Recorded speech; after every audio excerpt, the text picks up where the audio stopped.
भगवान का रूप देखकर भक्त भावुक हो जाते हैं। हाथ में शंख, चक्र और गदा लिए भगवान विष्णु के दिव्य रूप को देखकर भक्तों की आंखों से आंसू छलक पड़ते हैं। लोग भूल जाते हैं कि वे भगवान से क्या चाहते थे।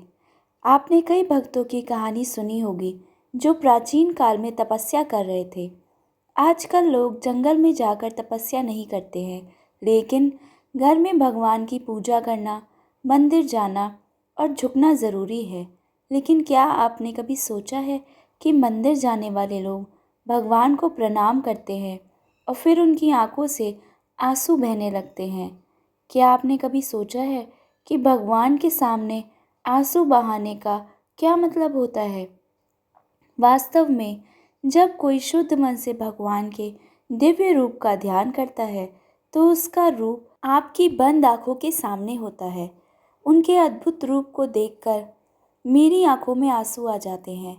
इसके अलावा अगर आपके जीवन में कोई परेशानी है और आपको ऐसा लगता है कि आप किसी तरह इस परेशानी से मुक्त हो गए हैं, तो आप भी भगवान को याद करते हैं।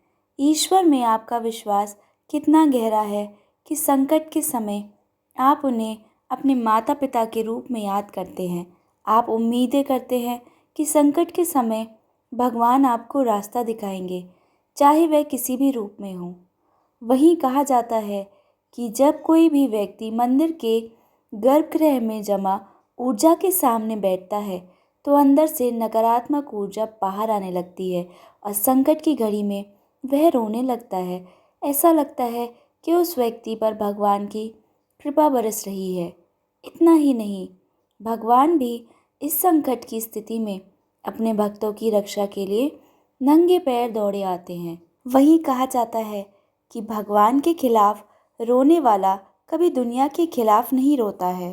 तो मेरे प्रिय दोस्तों, यदि मंदिर में जाते समय, घंटी बजाते समय या भगवान को नतमस्तक करते समय आपकी आंखों से भी आंसू आते हैं, तो ये एक सकारात्मक ऊर्जा का प्रभाव आपके शरीर में होता है। इसलिए आपको ईश्वर को धन्यवाद देना चाहिए कि आप सकारात्मक रूप से भगवान के सामने उपस्थित हैं और उनकी ऊर्जा को महसूस कर पा रहे हैं। वीडियो अच्छा लगा हो तो हमारे चैनल को लाइक, शेयर, सब्सक्राइब करना ना भूलें। धन्यवाद।